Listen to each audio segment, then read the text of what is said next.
ನಮಸ್ತೆ, ನನ್ನ cooking family. Quick easy tasty recipes ಚಾನಲ್ಗೆ ಸ್ವಾಗತ. ಇವತ್ತು ನಾನು ಈಸಿಯಾಗಿ ಫಾಸ್ಟಾಗಿ ಫುಲ್ ಮೀಲ್ಸ್ ಹೇಗೆ ರೆಡಿ ಮಾಡೋದು ತೋರಿಸ್ಕೊಡ್ತಾ ಇದ್ದೀನಿ. ಬನ್ನಿ ನೋಡ್ಕೊಳ್ಳೋಣ. ಮೊದಲಿಗೆ ಈ ರೀತಿ ಒಂದು ಕುಕ್ಕರ್ನಲ್ಲಿ ನಮಗೆ ಎಷ್ಟು ಜನಕ್ಕೆ ಬೇಕೋ ಅಷ್ಟು ಜನಕ್ಕೆ ಅಕ್ಕಿ ತೊಗೊಂಡು ತೊಳ್ಕೊಂಡು ಅದನ್ನು ಒಂದು ಕುಕ್ಕರ್ನಲ್ಲೇ ಹಾಕಿ ಅದಕ್ಕೆ 2ರಷ್ಟು ನೀರು ಹಾಕಿ ಇಡಬೇಕು. ಸ್ಟವ್ ಹಚ್ಚಿ ಅದರ ಲಿಡ್ ಹಾಕಿ ವೆಯ್ಟ್ ಹಾಕಿ ನಾನು ಅದು ವಿಸಲ್ ಬರೋದಕ್ಕೆ ಬಿಡ್ತಾಯಿದ್ದೀನಿ. 2ರಿಂದ 3 ವಿಸಲ್ ಬಂದರೆ ಸಾಕು. ಇನ್ನೊಂದು ಕುಕ್ಕರ್ನಲ್ಲಿ ಬೇಳೆ ಕ್ಲೀನ್ ಮಾಡಿ ತೊಳೆದು ಅದನ್ನು ಸಹ ಹಾಕ್ತಾಯಿದ್ದೀನಿ. ಅದಕ್ಕೆ ಕುಕ್ಕರ್ಗೆ ಒಂದು ಸ್ವಲ್ಪ ಬೇಳೆ ಮುಳುಗಿ ಸ್ವಲ್ಪ ಚೆನ್ನಾಗಿ ನೀರಿರಬೇಕು. ಆ ರೀತಿ ನೀರು ಹಾಕಿ ಸ್ವಲ್ಪ ಎಣ್ಣೆ ಚೂರು ಅರಿಶಿನ ಹಾಕಿ ಮುಚ್ಚಳ ಮುಚ್ಚಿ ಇದನ್ನು ಸಹ ವಿಸಲ್ ಬರೋದಕ್ಕೆ ಬಿಡ್ತಾಯಿದ್ದೀನಿ. ಈ ರೀತಿ 2 ಕುಕ್ಕರ್ ಇಲ್ಲ ಅಂದರೆ ಒಂದೇ ದೊಡ್ಡ ಕುಕ್ಕರ್ ಇದ್ದರೆ ಅದನ್ನು 2 ಬೇರೆ ಬಟ್ಲಲ್ಲಿ ಇಟ್ಟು ಸಹ ಬೇಯಿಸ್ಕೋಬೋದು. ಈ 2 ಕುಕ್ಕರ್ನಲ್ಲಿರುವಂಥದ್ದು ಬೇಯೋವರೆಗೂ ನಾವು ಬೇರೆ ಅದಕ್ಕೆ ಬೇಕಾದಂತಹ ಈರುಳ್ಳಿ, ಬೆಳ್ಳುಳ್ಳಿ, ಟೊಮೊಟೊ, ತರಕಾರಿ ಎಲ್ಲ ಕುಯ್ದಿಟ್ಕೋಬೋದು. ನೋಡಿ 2 ಕುಕ್ಕರ್ ವಿಸಲ್ ಬಂದಿದೆ. ಹಾಗೆ ನಂಚ್ಕೊಳ್ಳೋದಕ್ಕೆ ಮೊಟ್ಟೆ ನೀರಿನಲ್ಲಿ ಹಾಕಿ ಬೇಯೋದಕ್ಕೆ ಇಟ್ಟಿದ್ದೀನಿ. 2 ಸ್ಟವಿಂದ ಕುಕ್ಕರ್ ಇಳಿಸ್ಕೊಂಡಿದ್ದೀನಿ. ಒಂದು ಸ್ಟವ್ನಲ್ಲಿ ಮೊಟ್ಟೆ ಬೇಯೋದಕ್ಕೆ ಇಟ್ಟಿದ್ದೀನಿ. ನೋಡಿ ಬೇಳೆ ಎಷ್ಟು ಚೆನ್ನಾಗಿ ಬೆಂದಿದೆ. ಬೇಳೆನ ನಾವು 2 ವಿಷಲ್ ಬಸಿದ್ರೆ ಸಾಕು, ಯಾಕಂದರೆ ಬರೀ ಬೇಳೆ ಬೇಯಿಸಿರ್ತೀವಲ್ಲ. ಹಾಗಾಗಿ ನೋಡಿ ತರಕಾರಿ ಹಾಕಿದ್ದೀನಿ ಮತ್ತು ಸ್ವಲ್ಪ ಬೆಳ್ಳುಳ್ಳಿ, ಸ್ವಲ್ಪ ಈರುಳ್ಳಿ ಬೇಯೋದಕ್ಕೆ ಹಾಕ್ತಾಯಿದ್ದೀನಿ. ಎಷ್ಟು ಬೇಕೋ ಅಷ್ಟು ಸಾಂಬಾರು ಪುಡಿ ಅಥವಾ ಖಾರದ ಪುಡಿ ಇಲ್ಲಿ 2 ಸ್ಪೂನ್ ಹಾಕಿದ್ದೀನಿ. ಒಂದು 3 ಕಪ್ಪು ಬೇಳೆಗೆ ಅಂದರೆ ಒಂದು 1/4 kg ಬೇಳೆಗೆ. ಮತ್ತು ಉಪ್ಪು, ಸ್ವಲ್ಪ ಹುಣಸೆ ರಸ ಮತ್ತು ಟೊಮೊಟೊನ ಈ ರೀತಿ ಕುಯ್ದುಕೊಂಡು ಇದನ್ನು ಮಿಕ್ಸಿ ಜಾರ್ಗೆ ಹಾಕ್ಕೊಂಡು ರುಬ್ಕೊಂಡ್ಬಿಡ್ತೀನಿ ನಾನು. ಈ ರೀತಿ ಗ್ರೈಂಡ್ ಮಾಡಿಕೊಂಡು ಅದನ್ನು ಸಾರಿಗೆ ಬೇಯೋದಕ್ಕೆ ಬೆರೆಸ್ಬೋದು. ಈ ರೀತಿ ಹಾಕ್ಕೊಂಡು ಚೆನ್ನಾಗಿ ಕಲಸಿ ಇದು ಬೆಲ್ಲ, ಸ್ವಲ್ಪ ಸಕ್ಕರೆ ಅಥವಾ ಬೆಲ್ಲ ಹಾಕಿದ್ರೆ ಟೇಸ್ಟು ಸ್ವಲ್ಪ ಚೆನ್ನಾಗಿ ಇನ್ನೂ ಹೆಚ್ಚುತ್ತೆ ಸಾಂಬಾರ್ದು.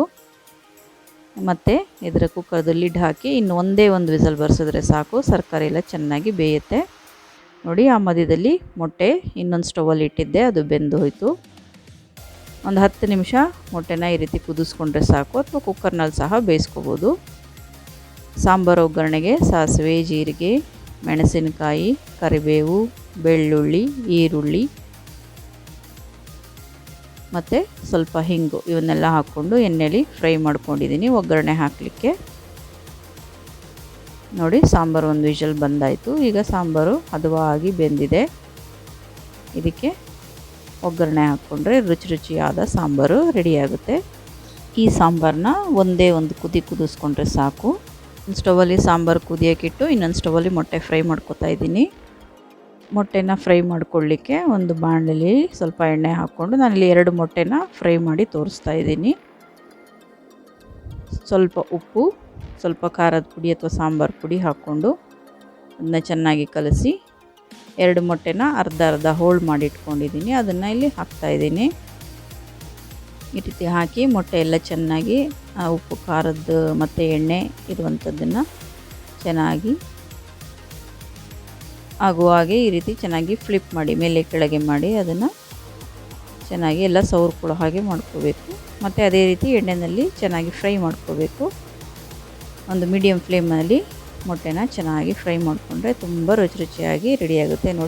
ನೋಡಿ ತಟ್ಟೆನಲ್ಲಿ ಮೊಟ್ಟೆ, ಅನ್ನ, ಮಾವಿನಕಾಯಿ ಉಪ್ಪಿನಕಾಯಿ, ನಿಂಬೆಕಾಯಿ ಉಪ್ಪಿನಕಾಯಿ ಮತ್ತು ಹಪ್ಪಳ, ಮೊಸರು ಮೆಣಸಿನಕಾಯಿ, ತುಪ್ಪ, ಉಪ್ಪು, ಚಟ್ನಿ ಫ್ರೆಶ್ ಆಗಾರು ಮಾಡ್ಕೋಬೋದು, ಅಥವಾ ಬೆಳಿಗ್ಗೆ ಮಾಡಿದ ಚಟ್ನಿ ಇದ್ದರೆ ಅದನ್ನು ಫ್ರಿಜ್ಜಲ್ಲಿ ಇಟ್ಕೊಂಡು ಈ ರೀತಿ ಮಧ್ಯಾಹ್ನ ಊಟಕ್ಕೂ ಸಹ ಬಳಸ್ಕೋಬೋದು. ನೋಡಿ ಮತ್ತು ನಾನು ಈ ಕಡೆ ಬೌಲ್ನಲ್ಲಿ ಸಾಂಬಾರು, ರಸಮ್ಮು, ಮೊಸರು ಇಟ್ಟಿದ್ದೀನಿ. ನೋಡಿ ಫುಲ್ ಮೀಲ್ಸ್ ನೋಡೋದಕ್ಕೆ ಎಷ್ಟು ಕಲರ್ಫುಲ್ಲಾಗಿ, ಎಷ್ಟು ವೆರೈಟಿಯಾಗಿ, ಇಷ್ಟೊಂದು ಐಟಮ್ಸು ಎಷ್ಟು ಚೆನ್ನಾಗಿ ಕಾಣಿಸ್ತಾ ಇದೆ ಅಲ್ವಾ. ಈ ರೀತಿ ಫಾಸ್ಟಾಗಿ ನಾವು ಫುಲ್ ಮೀಲ್ಸ್ನ ರೆಡಿ ಮಾಡ್ಕೋಬೋದು 1 ಅವರಲ್ಲಿ. ಟೈಮ್ ಮ್ಯಾನೇಜ್ಮೆಂಟ್ ಬಹಳ ಇಂಪಾರ್ಟೆಂಟು. ರಸಮ್ ರೆಸಿಪಿ ನಾನು ಆಲ್ರೆಡಿ ಅಪ್ಲೋಡ್ ಮಾಡಿದ್ದೀನಿ, ನೀವು ನೋಡ್ಬೋದು ವಿಡಿಯೋನ. ಮತ್ತು ಹಪ್ಪಳ, ಮೊಸರು ಮೆಣಸಿನ್ಕಾಯಿನ ನಾವು ಜಾಸ್ತಿ ಹುರಿದಿಟ್ಕೊಂಡು ಬೇಕಿದ್ರೆ ಸ್ಟೀಲ್ ಡಬ್ಬದಲ್ಲಿ ಇಟ್ಕೊಂಡು 1-2 ದಿನದವರೆಗೂ ಬಳಸ್ಬೋದು ತಿನ್ನಲಿಕ್ಕೆ. ರಸಮ್ ಕೂಡ ಒಂದೆರಡು ದಿನ ಇಟ್ಕೋಬೋದು ಒಂದು ಸಲ ಮಾಡಿದ್ರೆ. ನನ್ನ ಚಾನಲ್ನ ಲೈಕ್, ಶೇರ್, ಸಬ್ಸ್ಕ್ರೈಬ್ ಮಾಡೋದು ಮರಿಬೇಡಿ. Thank you.